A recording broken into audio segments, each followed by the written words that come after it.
कि मीराबाई का जब ब्याह हुआ तो पहले तो मेड़ता में भीड़ लगती थी मीराबाई को देखने की। और भीड़ किनकी लगती थी? संतों की भीड़ लगती थी। जिन संतों को देखने के लिए दुनिया जाती है वे संतजन मीराबाई को देखने आते थे। तो जब मीराबाई का विवाह हो गया तो मेवाड़ में भीड़ होने लगी। तो एक दिन कुंवर भोजराज जिनसे विवाह हुआ वो खिड़की पे खड़े खड़े नीचे देख रहे थे राजभवन की। तो देखा इतनी असंख्य भीड़ संतों की लगी है और सब टकटकी लगा करके देख रहे हैं। बोले हमें पता चली मीराबाई का कमरा यही है, वो इसी खिड़की से देखती हैं कभी कभी। तो जैसे ही मीराबाई खिड़की खोलती ना तो नीचे से सब संत आनंदित होकर के कहते जय हो जय हो जय हो जय हो, आनंदित हो गए। तो मीराबाई कान पकड़ती, ऊपर से दंडवत करती, सब संतों पर पुष्प वर्षा करती, ऊपर से आरती करती संतों की। तो कुंवर भोजराज सोचते कि पता नहीं चलता है कि मीरा इनकी पूजा करती है कि ये मीरा की पूजा करते हैं। एक दिन भोजराज गए और संतों से जाकर के ऐसे बीच में बैठ करके पूछने लगे एक बात बताइए, आप सब लोग संत हैं, विरक्त हैं, ज्ञानी हैं, महापुरुष हैं, आप सब लोग मीरा को देखने क्यों आते हैं? उसकी सुंदरता अच्छी लगती है, उसके नेत्र हैं, उसका स्वभाव मधुर है या उसका रंग गोरा है, क्या क्या आपको प्रिय लगता क्या है? तो संतों का उत्तर सुनकर के राजकुमार के नेत्र सजल हो गए। संत क्या बोले? बोले 10-10, 15-15, 20-20 साल तक भजन करने पर भी ठाकुर जी का ध्यान चित्त में नहीं आता। वो ठाकुर जी का ध्यान केवल मीराबाई को एक बार देखने मात्र से आ जाता है। 20-20 साल तक साधना करने पर भी जो ठाकुर जी का स्मरण चित्त में नहीं आता। हम मीराबाई को देख करके जैसे ही नेत्र बंद करते हैं तो नेत्रों के आगे ठाकुर जी ऐसे खड़े हो जाते हैं कि फिर हमको कहना पड़ता है कि ठाकुर जी अब चले जाओ, हमको और भी काम है। ये मीराबाई का स्वरूप है।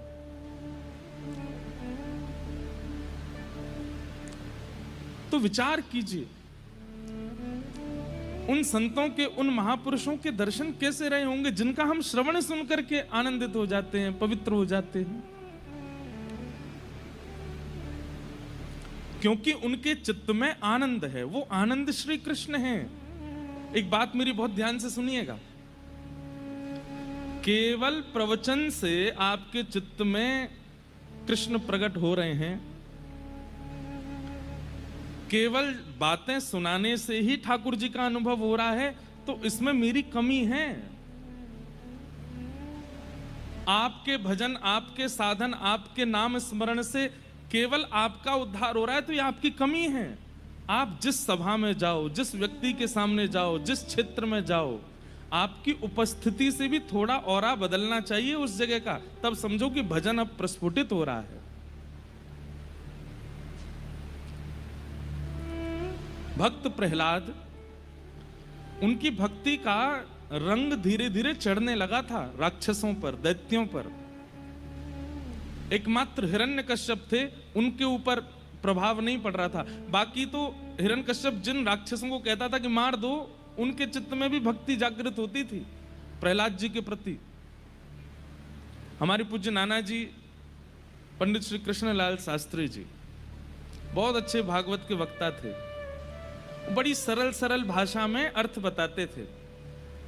तो मुझसे एक दिन बोले लाला, प्रहलाद जी की भक्ति, प्रहलाद जी के संकीर्तन में सब आके कीर्तन करने लगे, सबके चित्त में भक्ति प्रकट होने लगी, लेकिन हिरण्यकश्यप पर उसका कोई प्रभाव नहीं पड़ा। मैंने कहा नाना जी क्यों नहीं पड़ा? और मैं नाना जी बोलते बड़ी सहज भाषा में, बोले भैया स्विच ते करंट निकले तो जितने बल्ब ठीक होंगे वो जल जाएंगे, जो फ्यूज होगा वहां में कितना करंट डालो वो जलेगा ही ना। समझ में आई बात? अगर बल्ब फ्यूज है, कितना भी करंट दे दो उसको, वो जलेगा नहीं? जल सकता। करंट आने पर बल्ब जल रहा है, इसका मतलब वो भीतर से फ्यूज नहीं है। ऐसे ही प्रहलाद जी जब कीर्तन करते तो राक्षस भी कीर्तन करने लगता है, लेकिन हिरण्यकश्यप नहीं करता था। क्यों? फ्यूज था। तो मैंने कहा नाना जी फ्यूज क्या है? बोले वैष्णव अपराध, भक्त अपराध जो कर देता है वो फ्यूज हो जाता है। फिर उसको कितना भी सत्संग सुनाओ, उसको कितनी भी कथा सुनाओ, उसको कितने भी संतों के दर्शन कराओ, उसका बल्ब जलता ही नहीं है। क्यों? फ्यूज पड़ा है। इसलिए किसी चिकित्सक कौन है? गुरुदेव के पास जाकर के उसको अपने फ्यूज ठीक करवाने चाहिए, तभी करंट असर डालेगा।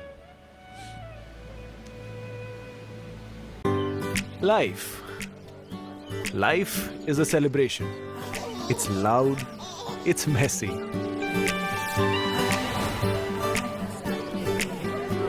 It's all about capturing the moment and mastering the vibe. और इसमें दूसरी बात क्या है? आप नाम जप करते हैं, आप उर्दपुंड लगाते हैं, आप कथा सुनते हैं, लेकिन आप जब अन्य सभा में जाते हैं तो आपकी उपस्थिति से सामने वाले पर भक्ति का कोई प्रभाव नहीं होता। तो इसका मतलब आपके करंट में कमी है। आप जिस सभा में जाएं उस सभा में तनिक परिवर्तन होना चाहिए, तब समझो कि हमारी भक्ति। भैया देखो, एक मेरी बात सुनना।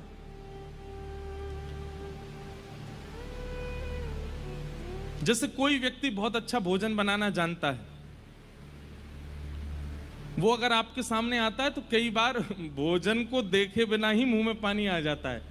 उस व्यक्ति को देख, अरे भैया आप चाट बल्ला बहुत अच्छा बनाते हो, आपको देखते ही मुंह में पानी आ गया, कुछ बना दीजिए। उसकी कितनी योग्यता कि उसकी उपस्थिति से भल्ला याद आ जाता है। ऐसे ही अत्यंत धनवान व्यक्ति को देखते हैं तो उससे कुछ धन की याचना करने की इच्छा प्रकट हो जाती है। तो फिर भक्त को देख करके सामने वाले के चित्त में भक्ति क्यों नहीं उत्पन्न होती? इसका मतलब क्या है कि उसमें ही अभी भक्ति का बीज इतना श्रेष्ठ रोपण हुआ नहीं है। नहीं तो वो जहां जाए, जहां उपस्थित हो जाए, जहां खड़ा हो जाए, जिस सभा में पहुंच जाए, उसके रूप मात्र से, उसकी स्थिति मात्र से सब में भक्ति का संचार होने लगे।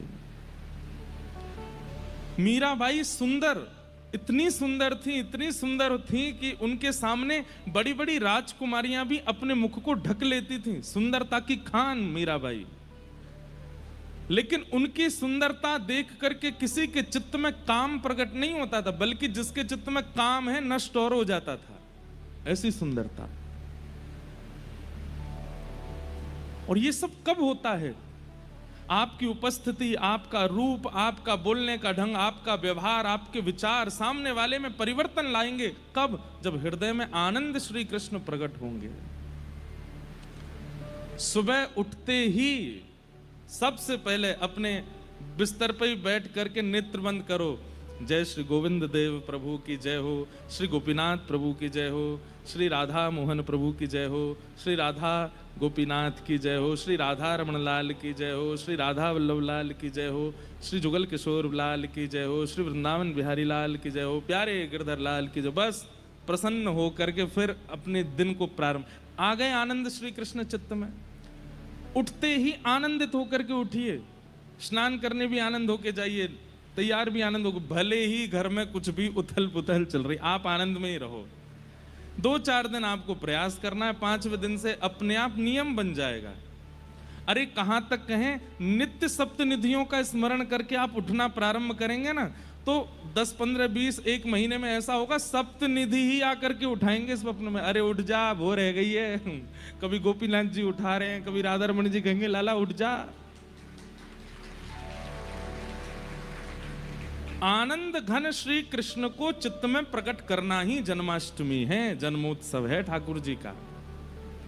इसलिए बाकी सारे नियम बाद में, बाकी सारे क्रम बाद में, सबसे पहले ठाकुर जी को चित्त में विराजमान करो। उठते ही फिर अपने क्रम में जाइए। कितना अच्छा लगे मानसी सेवा में कि मन में आपने 7 निधि विराजमान कर लिए उठते ही। और फिर स्नान करने गए तो इस भाव से गए कि मैं भी नहाऊंगा या मैं भी नहाऊंगी और इन 7 को भी नहवाऊंगी। वो भी स्नान कर रहे हैं। तो स्नान करते समय भावना क्या है कि हाथ में शंख है और हाँ गोपीनाथ जी स्नान कर रहे हैं, राधा रमण जी स्नान कर रहे हैं, राधा वल्लभ जी स्नान कर रहे हैं। उसके बाद जब स्वयं वस्त्र पहने तो थोड़ी देर नेत्र बंद करके भावना रख ली कि मेरे चित्त में बैठे आनंद घन सप्तनिधि भी वस्त्र धारण कर रहे हैं। राधा रमण जी ने लाल पोशाक पहनी है, गोविंद देव जी ने पीली पोशाक पहनी है, बिहारी जी तो आज मुकुट पहनने हैं, श्वेत बिहारी जी तो लहंगा पहने, किशोरी जी की प्रसादी पहनते हैं, हमारे बिहारी जी किशोरी जी की प्रसादी पहनते हैं, इसलिए लहंगा में ही रहे। मैं साल में केवल एक दिन ठाकुर जी पजामा पहनते हैं, जामा पहनते हैं। कब?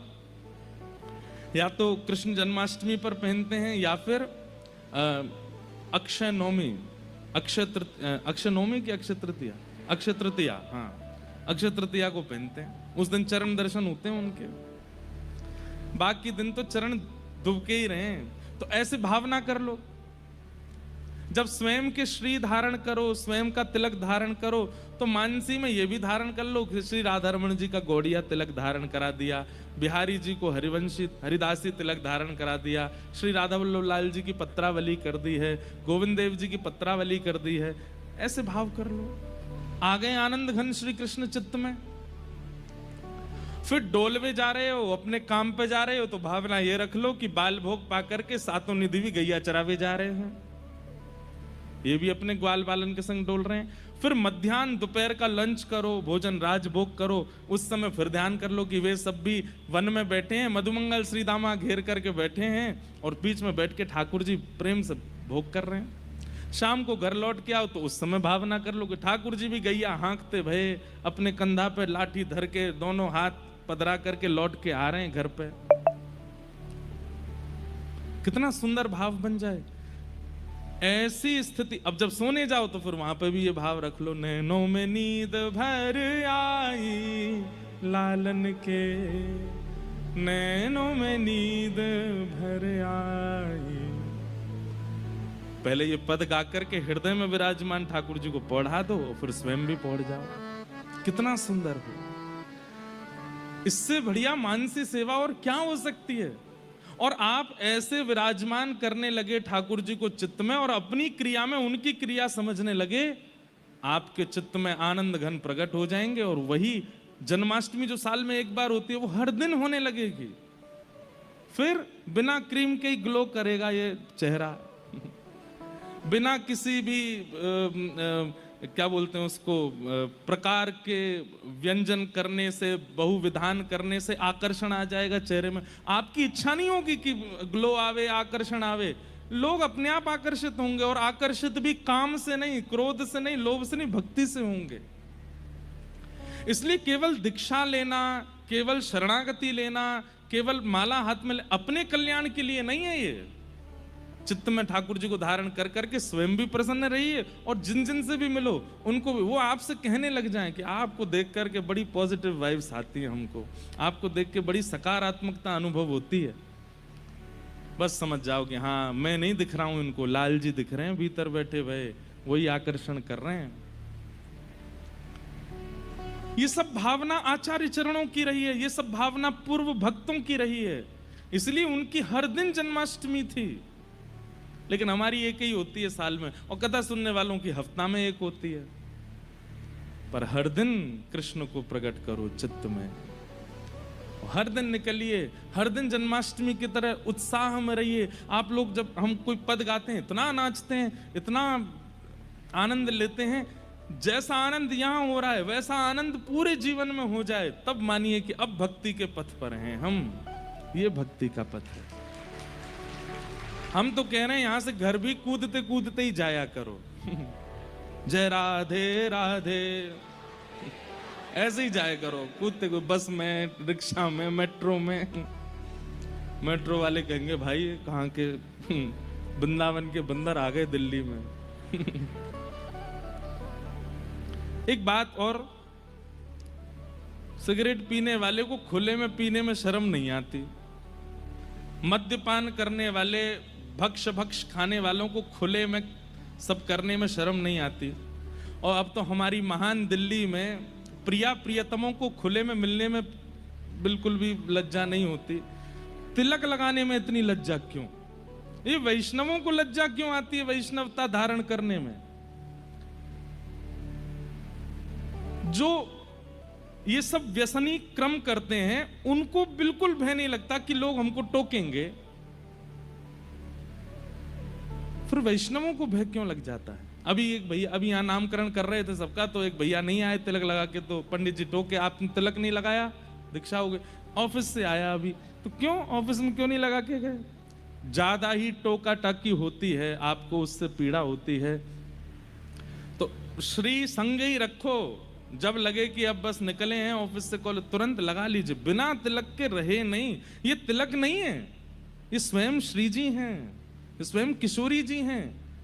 अब आप किशोरी जी को चित्त में तो बुलाना चाहते हैं, किशोरी जी की आराधना तो करना चाहते हैं, पर उनको धारण करने में आपको लज्जा के, ये तिलक स्वरूप मान करके धारण मत कीजिए इसको।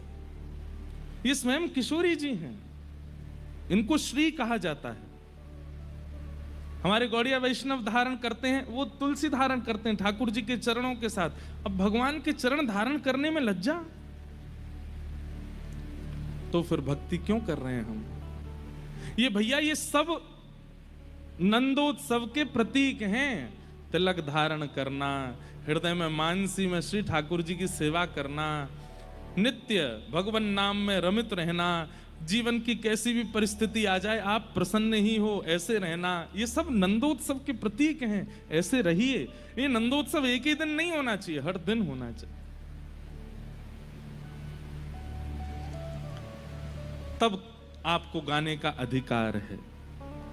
नंद घरा नंद भयो जय कन्हैया लाल की, नंद घरा नंद भयो जय कन्हैया लाल की, हे मन में आनंद भयो जय कन्हैया लाल की, मन में आनंद भयो जय कन्हैया लाल की, ओ जय कन्हैया लाल की, जय कन्हैया लाल की, जय कन्हैया लाल की, जय कन्हैया लाल की, जय कन्हैया लाल की, जय यशोदा लाल की, जय कन्हैया लाल की, जय यशोदा लाल की, आहा हो नंद घरा नंद भयो जय कन्हैया लाल की, नंद घरा नंद भयो जय कन्हैया लाल की। कितना अच्छा लगे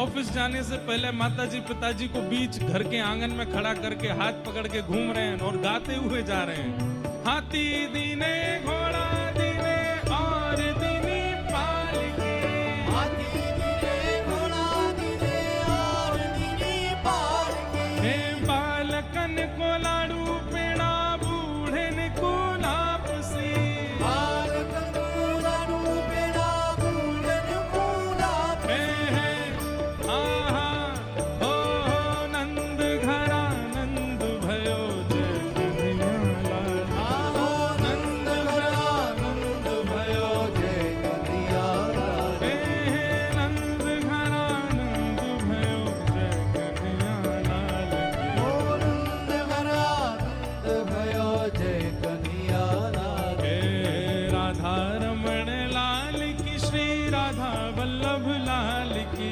राधा रमण लाल की, श्री राधा वल्लभ लाल की, हे राधा रमण लाल की, राधा वल्लभ लाल की, राधा रमण लाल की, श्री राधा वल्लभ लाल की, हे कुंज बिहारी लाल की, श्री गिरधर गोपाल की, कुंज बिहारी लाल की, श्री गिरधर गोपाल की, हे कुंज बिहारी लाल की, श्री गिरधर गोपाल की, कुंज बिहारी लाल की, श्री गिरधर गोपाल की, प्यारे राधा प्रिया लाल की, श्री कुंज बिहारी लाल की, प्यारे राधा प्रिया लाल की, श्री कुंज बिहारी लाल की, ओ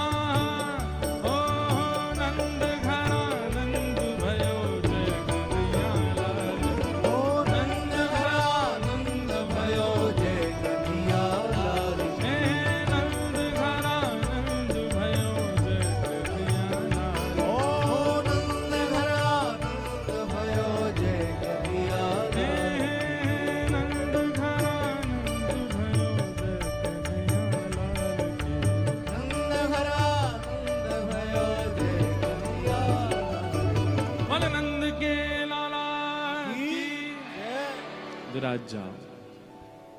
हो गई हर दिन जन्माष्टमी। और जन्माष्टमी का अभिप्राय ही क्या है? हर दिन हृदय में आनंद का प्रादुर्भाव होना। और क्षमा कीजिएगा, आलू पराठा खाने से आनंद नहीं आता, सुख मिलता है।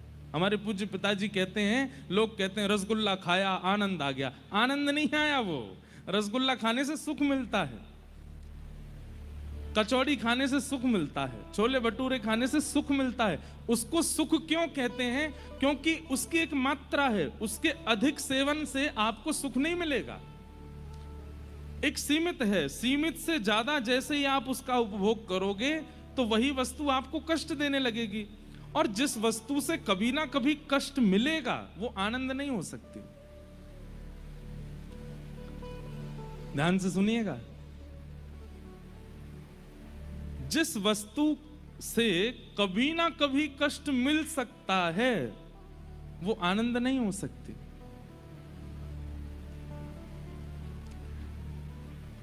बुरा नहीं मानिएगा, माता पिता जब उनका ब्याह हो जाता है तो उनकी बड़ी इच्छा होती है कि एक संतान हमारे घर में हो।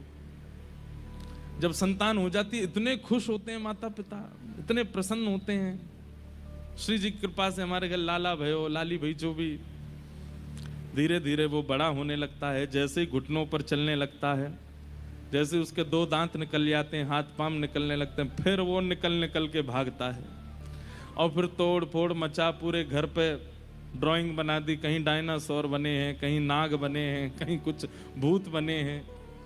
कई बालक तो इतने निपुण होते हैं कि इतने भयानक भूत तो पिक्चर वाले नहीं बनाते जितने वो बना देते हैं। और कई बालक वो कथा में आते हैं, वो मुझे और बना के लाते हैं। एक दो तो ऐसे आते हैं कि मैं खुद को देख, जब मैं बहुत कभी कभी थक जाता हूँ। हम निराश नहीं होते, हम हताश नहीं होते, हम थकते हैं क्योंकि इतना भागते हैं दिन भर। जब बिल्कुल ऐसे होता है कि अब क्या करें, बहुत थक गए, तो अपने वो चित्र देखता हूँ, वाह कितने बढ़िया लग रहे हैं। तो जब बालक इतने उद्यमी हो जाते हैं ना, कभी कभी वो माताएं पिता सिर पकड़ लेते हैं, भाई इससे बढ़िया तो बिना इसके ही थे, ये काय को आ गया जीवन में। ठीक है, थोड़ी देर के लिए बोलते तो हैं कम से कम। संसार में कोई भी वस्तु अधिक समय तक सुख नहीं दे सकती। किसी भी वस्तु का अति भोग जैसे ही आप करोगे, अति भोग, अति सेवन, वो कष्ट देगा। लेकिन ठाकुर जी की संबंधी भी किसी भी वस्तु का भी अति सेवन कष्ट नहीं दे सकता। कई लोग मुझे लिख के देते हैं, महाराज जी आप कथा में ये मत बोला कीजिए कि 4 दिन हो गए कथा को, क्योंकि हमें फिर पता चलता है 3 दिन रह गए, वो इतने कष्टदायी लगता है कि अब 3 ही दिन रह गए। अब पीड़ा की प्रकार, कईयों को नहीं हो रहा होगा, कईयों को कोई फर्क नहीं पड़ रहा है, ठीक है यार बोलते रहते हैं, हम तो केवल आमंत्रण पे आए, हमारे परिवार वालों ने बुलाया तो आ गए, हमको क्या, तुम आज जाओ कल चले जाओ। पर कईयों की स्थिति, अब हम बता दें कि परसों कथा पूरी होनी है और उसके बाद 2 साल तो दिल्ली में कथा नहीं है। कितनी पीड़ादायी लगती है ये बात, आपको भी लगती है, हमें भी लगती है कि इतने वैष्णव, जबकि हमारी तो कथा है ही है सब जगह, पर लगता है, हृदय में चुभता है। हमारे गिरधर लाल जी का उत्सव होता है, हर साल होता है, लेकिन उत्सव का विश्राम दिवस, जबकि इतने थके होते हैं 7 दिन के, लेकिन विश्राम दिवस पर लगता अब 1 साल बाद उत्सव होगा।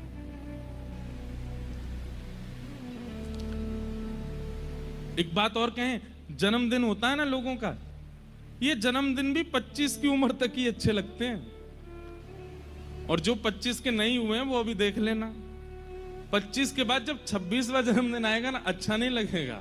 27वें जन्मदिन में हो गए, ठीक है यार ये तो कोई ऐसा, जैसे मतलब अच्छा तो लगता है, पर बचपन में जैसा एक्साइटमेंट होता था वो खत्म होने लगता है, धीरे धीरे कम हो जाता है। लेकिन ठाकुर जी के संबंध का, अब जन्माष्टमी, वो कभी एक्साइटमेंट उसमें कम नहीं होता। 80 बरस के हो जाओगे तो भी सुख ही मिलेगा। क्यों? क्योंकि वो सुख नहीं है, वो आनंद है। जिसका अति सेवन पीड़ा ना देता हो वो श्री कृष्ण है। ऐसे श्री कृष्ण नंद भवन में आज प्रकट हुए हैं। नंदस्त्वात्मज उत्पन्ने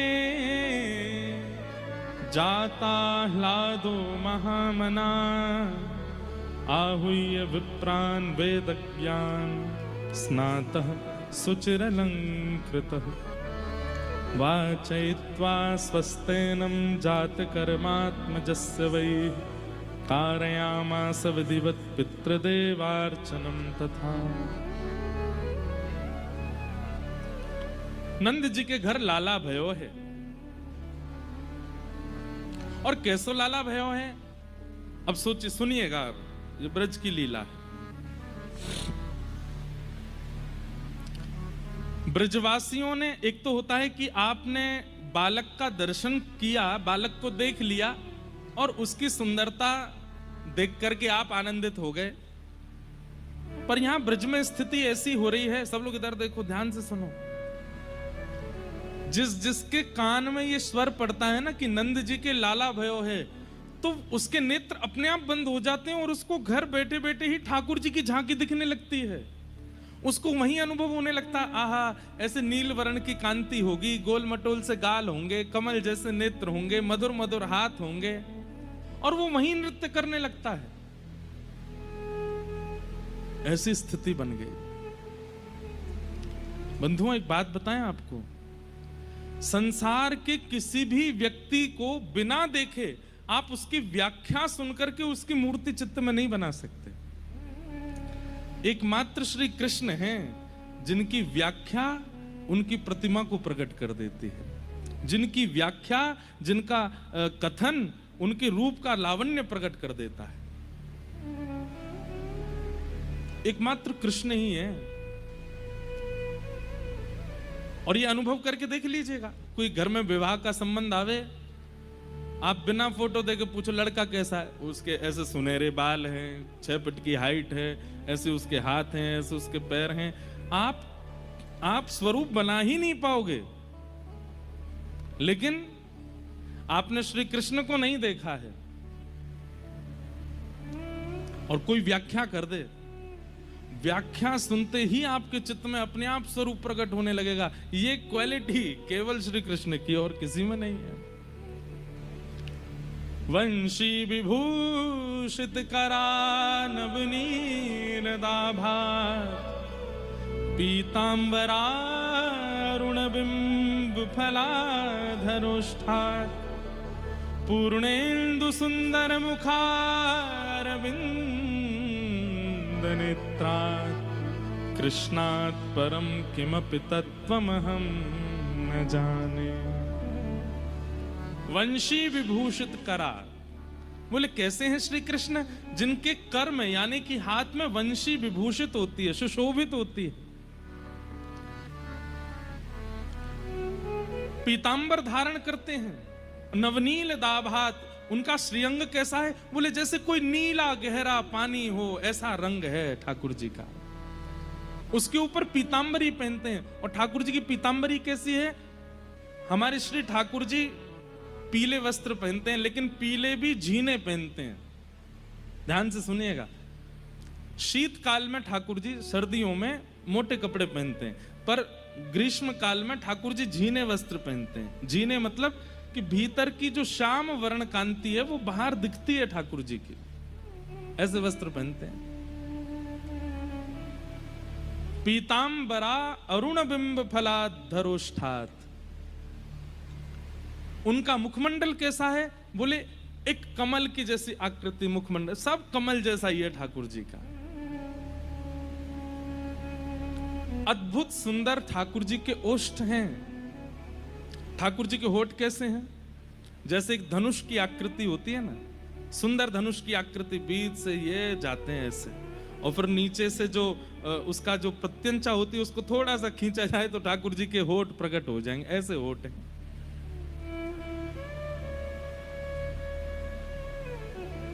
पूर्णेन्दु सुंदर मुखा, जैसे कोई पूर्णिमा का चंद्रमा दिखता है, ऐसे ठाकुर जी का मुखमंडल आकर्षित करता है अपनी ओर। अरविंद नेत्रात्, ठाकुर जी के जो नेत्र का अंतिम छोड़ है वो बहुत लंबे तक जाता है। कई लोगों में भी आपको देखने का मिलेगा कि उनके नेत्रों का जो अंतिम छोड़ है वो थोड़ा पीछे तक जाता है। आप लोग मत करना, नहीं तो पड़ोसियों की तरह लगोगे। वो वाला ये पीछे नहीं। एक और होता है कि मोटे नेत्र हैं पर ये अंतिम छोड़ काफी बड़ा पीछे तक जाता है। ऐसे नेत्र ठाकुर जी के ही हैं। इसलिए ठाकुर जी की जो ये काली माँ है ना बीच की, ये जब ऐसे तिरछे देखते हैं हम यहीं तक देख सकते हैं, पर ठाकुर जी यहां तक भी देख लेते हैं। वो ऐसे घूम जाती है। उसी को तो कहते कटाक्ष नेत्र।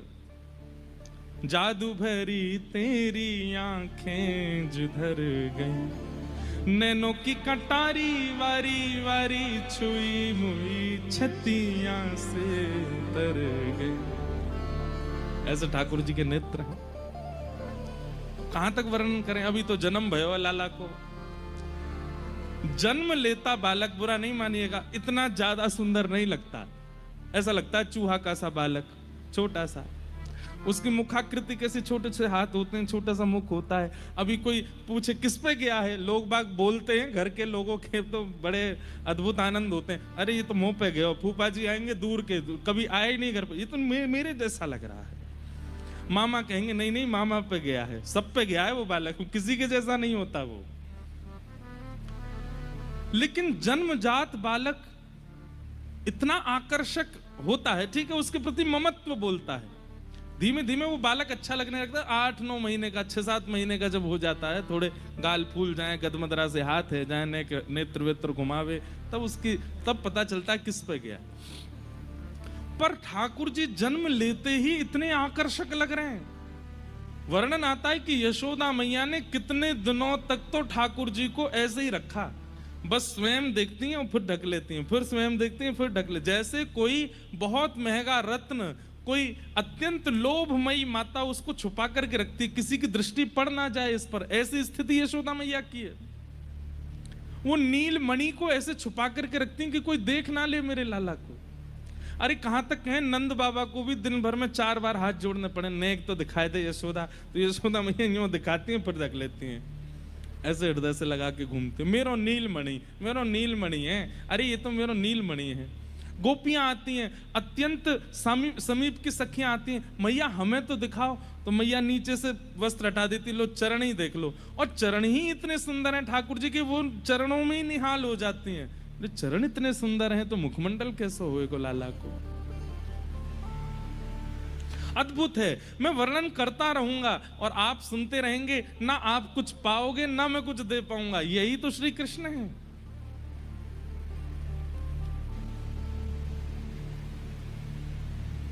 ब्राह्मणों ने जाकर के स्वस्ति वाचन किया, ठाकुर जी को आशीष प्रदान किया। सब ब्रजवासी बड़े आनंद में नाच रहे हैं, निमग्न हो रहे हैं। 6 महीने तक नंदोत्सव ऐसे चलता रहा जैसे रात भर ही चला हो। 6 महीने ऐसे व्यतीत हो गए जैसे एक रात्रि निकल के गई हो। यह स्वभाव है संसार का कि यहां कष्ट के क्षण बहुत लंबे लगते हैं और आनंद के क्षण चुटकी के समान लगते हैं, जल्दी जल्दी निकल जाते हैं। लेकिन फिर भी हम जितना भी आनंद अनुभव करते हो, घर में ब्याह हो रहा है, 4 दिन का फंक्शन चल रहा है, तो 4 दिन जैसे ही पूरे होते हैं ना, तो फिर सब लोग बात करते हैं, ऐसा लगा कि अभी तो शुरू हुआ था, अभी पूरा हो गया। लेकिन यहां 6 महीने निकल गए। इतना लंबा समय किसी हम लोगों को अनुभव नहीं होता। 6 महीने बाद ग्वाल बाल आपस में चर्चा करते हुए कह रहे हैं, भैया रात भर है गई नाचते नाचते ने, देख तो ले नंद को लाला कैसो है। तब कोई आके बोलो रात भर ना नाचे, 6 महीना निकल गए। बोले 6 महीना निकल गए। हाँ, सोचो आनंद की क्या स्थिति रही होगी। भागवत जी में वर्णन आता है, अवाद्यंत विचित्राणी वादत्राणी महोत्सवे। बोले कैसा महोत्सव मनाया नंद भवन में। पहली बात तो कोई भी बुरा नहीं मान रहा है, किसी के ऊपर चढ़ रहे हैं, किसी के वस्त्र फाड़ रहे हैं, किसी को उठा के फेंक रहे हैं, किसी के ऊपर नाच रहे हैं, कोई बुरा नहीं मान रहा है, सबको सुख ही मिल रहा है। कोई किसी और के साथ में जैसे आनंद की चरम स्थिति होती है कि दूसरे को परेशान करो, लेकिन यहां परेशान होने वाला भी कह रहा अरे तो जितनो है सके कल ले भैया, नंद जी के लाला भयो तो कू बधाई। पहली बात। दूसरी बात, किसी को भोजन की सुध नहीं है। इन 6 महीनों में ब्रजवासियों ने क्या खाया ये उनको खुद नहीं पता। प्यास कब लगी है, पानी कब पिया है, इसका भी उनको भान नहीं है। सोए कब है ये पता नहीं है। और ये जितने भी संगीत के साज हैं, इनका तो एक समय है, उतनी देर ही बज सकते हैं। तो बोले 6 महीने तक फिर क्या बज रहा था? तो कहते हैं हमारे वेदव्यास जी महाराज, अवाद्यंत विचित्राणी। बोले विचित्र विचित्र वाद्य बज रहे हैं। कैसे? कोई मुंह से आवाज निकाल रहा है, कोई ड्रम मिल गया उसी को बजा रहा है, कोई थाली बजा रहा है, अरे कोई किसी के सिर पर चढ़ गया है, उसके बाल नहीं है तो उसके सिर को ही बजा रहे हैं, कोई किसी के हाथ में हाथ देकर के ताली बजा रहा है। ऐसे विचित्र विचित्र वाद्य बजा रहे हैं और सब गा रहे हैं, नंद घनानंद भयो जय कन्हैया लाल की। दही की कीच भई है और वह दही के बीच में कमर कमर तक दही फैलो है, और वह दही के बीच में श्री नंद बाबा को खड़े करके और अपने अपने पटकान से पटका बांध करके नंद बाबा को बीच में पकड़ के, एक तरफ ब्रजवासी खड़े गए, दूसरी तरफ ब्रजवासी खड़े गए, और बीच में नंद बाबा को ही मानो जैसे मंदिराचल पर्वत बना करके घर्षण कर रहे हैं। और नंद बाबा के मुख से जब बधाई हो शब्द निकलता है तो मानो जैसे मंदिराचल पर्वत को देवता घर्षण कर रहे हैं और उसके भीतर से अमृत प्रकट हो रहा हो, ऐसे आनंद प्रकट हो रहे हैं। देवी देवता आकाश मार्ग से आ रहे हैं ठाकुर जी का दर्शन करने के लिए। इतने में ही वृषभानु जी आ गए। और वृषभानु जी कैसे आए? अनेक ब्रजवासियों को लेकर के आए। सबके सिर पर बड़े बड़े थाल हैं और उन थालों में सामग्रियां रखी हुई हैं। वृषभानु जी और नंद बाबा जब अपने युवा काल में जमुना जी में स्नान करते थे तो हाथ पकड़ के डुबकी लगाते और मनोकामना मांगते, हमारी गैया स्वस्थ है जाएं, हमारी गैयान को सब मंगल है जाए, ब्रजवासी सब मंगल में है जाएं, हे यमुना मैया आप सदा यूं ही ब्रज में बहती रहो। ऐसे सबके कल्याण की कामना मांगते और मांगते मांगते भानु बाबा कहते, ए नंद बाबा, अगर तुम्हारे लाला भयो और मेरे लाली भई, या मेरे लाला भयो तुम्हारी लाली भई, तो हम दोनों को ब्याह कर देंगे, हम दोनों समधी बनेंगे। और ये कह के दोनों डुबकी लगाते। आज जब नंद बाबा के लाला भयो, तो ब्रज में 2 पक्ष हैं। एक पक्ष तो है कि लाली 1 साल पहले भई है, पर एक पक्ष है कि लाली 1 साल बाद भई है। कई जगह बधाइयां आती हैं, उन बधाइयों में ऐसा वर्णन आता है कि यशोदा मैया लाला को लेके आई हैं किशोरी जी के जन्म होने पे, तो उससे ये बात सिद्ध होती है कि ठाकुर जी पहले आए हैं। पर कई पक्षों में ऐसा वर्णन आता है कि किशोरी जी का पहले। अब हमको क्या, हम दोनों में राजी हैं, चाहे श्री जी पहले आई हो चाहे श्री जी, अच्छा श्री जी बाद में भी आई हो तो भी हमारे माई श्यामा जू को। कहीं अगर ये पक्ष है कि 1 साल पहले किशोरी जी जन्मी इसलिए उनका राज चलता है, ऐसा नहीं है।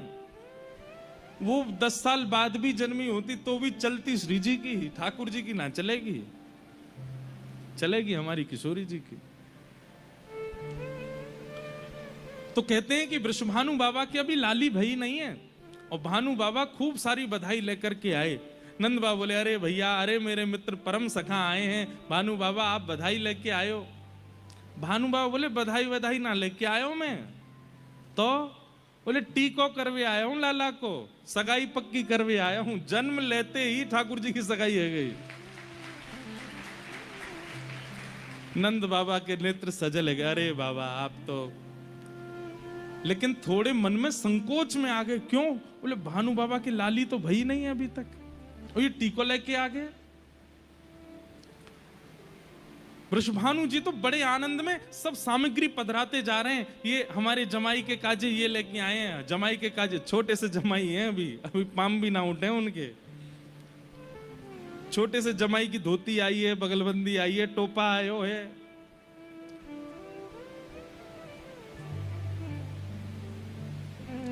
हमारे ब्रज में गाते हैं, नंद महर घर धोटा जायो। ये देखो कुछ लोगों को पता है, मैं कहूंगा नंद महर घर धोटा जायो, आपको कहना बरसाने से टीको आयो, टीको तिलक आयो ठाकुर जी को। नंद महर घर ढोंटा जायो, बरसाने ते टीको आयो, नंद महर घर ढोंटा जायो, बरसाने ते टीको आयो, नंद महर घर ढोंटा जायो, बरसाने ते टीको आयो, हे नंद महर घर लाला आयो, बरसाने ते टीको हे आयो, नंद महर घर ढोंटा जायो, बरसाने ते टीको आयो, श्री नंद महर घर ढोंटा जायो। बरसाने ते टीको आयो। ऐसे सब गाने लगे। बोले नंद महर घर लाला आयो, बरसाने से टीको आयो। टीको आयो ठाकुर जी के काज। नंद बाबा बड़े प्रसन्न हैं, लेकिन बड़े संकोच में कि लाली तो भई नहीं है, पहले टीको कर रहे हैं। तो बड़े संकोच में नंद बाबा ने धीमे से पूछा, भानु बाबा एक बात करनी है। बोले कहा?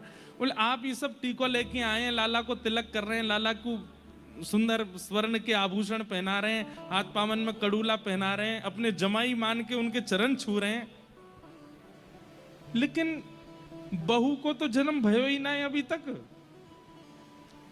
बिना बहू के आपने जमाई पक्को कर लियो, खुद सास ससुर बन गए। बुरा मत मानियो, मैं जानू आपको कष्ट होगा अगर मैं ऐसा कहूंगा तो, लेकिन लाली तो भई नहीं अभी तक। भानु बाबा बोले, ए नंद बाबा, हमको ऐसी उड़ती उड़ती खबर लगी है कि तुम्हारो लाला जो है साक्षात नारायण ही आयो है, और नारायण को यदि हम तिलक कर जाएंगे, नारायण तो परब्रह्म है, परब्रह्म तुम्हारो लाला नहीं है लेकिन परब्रह्म समान है ना। अगर हम परब्रह्म समान को तिलक कर जाएंगे, पहले ही सास ससुर की पदवी पर आ जाएंगे, तो फिर परब्रह्म को सोच करके अपनी बहू हमारे यहां भेजनी पड़ेगी। हमारे हम पहले ही तिलक कर रहे हैं, लाली ना है भाई, लेकिन टीको करके जाएंगे तो लाली को आनो पड़ेगा। और हम बताएं आपको एक बात, नंद बाबा बोले कहा, बोले आपके यहाँ लाला है वे ते हमारे बरसाने में इतना आनंद है क्योंकि हम अब पक्को कर गए हैं कि हमारे यहाँ लाली ही आवेगी। क्योंकि ये तो निश्चित हो, लाली आपके यहाँ आती तो लाला हमारे यहाँ आतो, लेकिन लाला आपके यहाँ आए हो तो निश्चित है कि लाली हमारे यहाँ ही आवेगी। ये बड़ी अंतरंग चर्चाएं हैं हमारे ब्रज के भाव की। और फिर एक साल बाद जब किशोरी जी का प्रादुर्भाव हुआ तो यशोदा मैया गईं और अपनी गोद में ऐसे लाला को किनारे पर दबाए के लेके गई हैं। ठाकुर जी अपने जन्म के समय टीके में जो वस्त्र आए थे वही पहन के गए, पीली बगलबंदी, पीली धोती, गले में बगनखा, कानन में कुंडल, बढ़िया सुंदर तिलक। लाला जैसी बाहर आए तो यूं लग रही 1 साल को दुल्हा जा रहा है, अभी अभी बहू को जन्म भयो है, मुंह दिखाई कहवे जा रही है।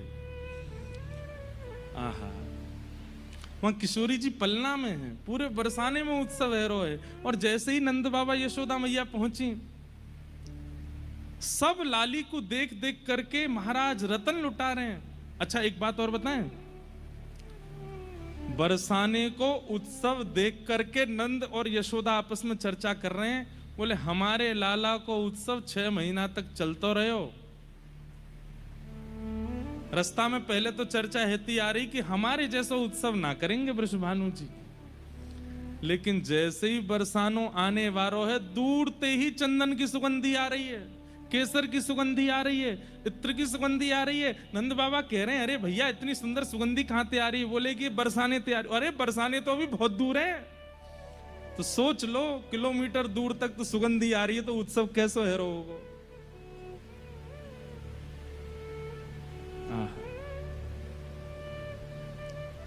जैसे ही पहुंचे हैं महाराज, केसर कींच केवल पृथ्वी पर नहीं है, इतनी केसर के दधी काने किए हैं बरसाने में कि आकाश में जो बादल हैं वहां तक छींटे पहुंचे हैं। बादल भी केसरी रंग के है गए हैं बरसाने में। देख करके नंद बाबा आश्चर्यचकित है गए, ऐसा उत्सव कभी सुना नहीं, कभी देखा नहीं। नंद बाबा यशोदा मैया तो बोले हमारो उत्सव तो कछु ना भयो जैसो इनको हेरो है। लाली के प्रकट को यशोदा मैया ने जैसे ही लाली निहारी हैं पलना में, जितने रत्न लेके आई, जितने स्वर्ण चांदी आदि सब लेकर के आई लाली को देवे के काजे, वो सब तो फीके लगन लगे। सब सखियां लाला के दें, लो मैया अर्पण कर दो। अरे रहन दे, ये या के लायक ना है, अरे या की उपमा के आगे फीके हैं, इनको किनारे कर दे, ये सब या के योग्य हैं ही नहीं। जबकि यशोदा मैया कोई सामान्य रत्न लेकर के नहीं आई हैं, लेकिन किशोरी जी की मुखाकृति के आगे सब फीके लगन लगे। यशोदा मैया बोली, मुंह पे तो कुछ है ही ना कि मैं लाली को दे सकूं। तभी दृष्टि पड़ी, और दृष्टि ना पड़ी होगी तो बगल में बैठे लाला नोच गए होंगे, मुंह तो देख लो, मैं तो रत्न हूं। यशोदा मैया की दृष्टि पड़ी, हम भाई जी है मेरे हृदय को रत्न। तो लाला लेकर के किशोरी जी पे 8 बार वार करके लाला ही अर्पित कर दिए किशोरी जी के चरणन में। बोले जय है इनको।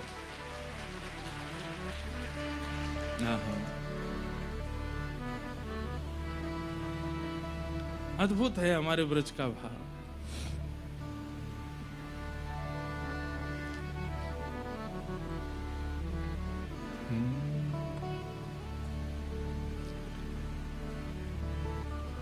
अब दोनों युगल मिले तो एक पद तो गा ही दें कोई।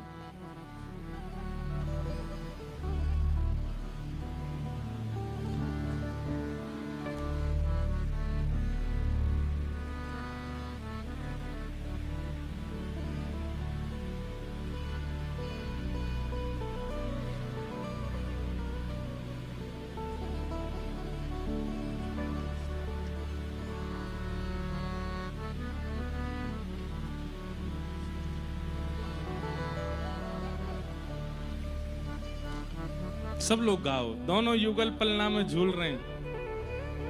बसो मोरे नैनन में यह जोड़ी, बसो मोरे नैनन में। सब लोग गाइए, ऊंचे स्वर में गाओ।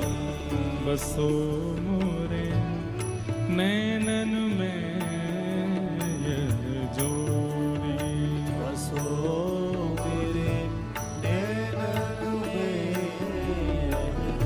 सुंदर श्याम कमल दल लोचन, सुंदर श्याम कमल दल लोचन, सुंदर श्याम कमल दल लोचन, सुंदर श्याम कमल दल लोचन।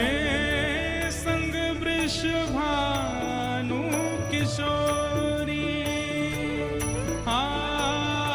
संग वृष भानु किशोरी, संग वृष भानु किशोरी, संग वृष भानु किशोरी। बसो मोरे नैनन में यह जोड़ी, बसो मेरे नैनन में बसो मोरे नैनन में यह जोड़ी, बसो मेरे नैनन में। मोर मुकुट मकराकृत कुंडल, मोर मुकुट मकराकृत कुंडल, मोर मुकुट मकराकृत कुंडल, मोर मुकुट मकराकृत कुंडल। नीलांबर झक झोरी, नीलांबर झक झोरी, नीलांबर झक झोरी, नीलांबर झक झोरी। ओ सूरदास प्रभु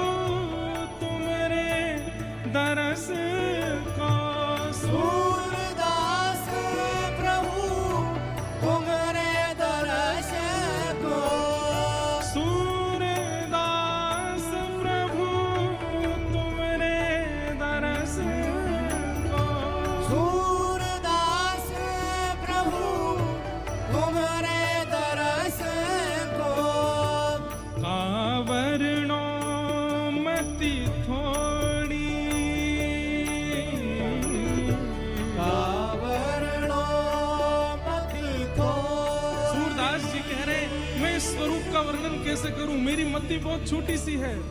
सूरदास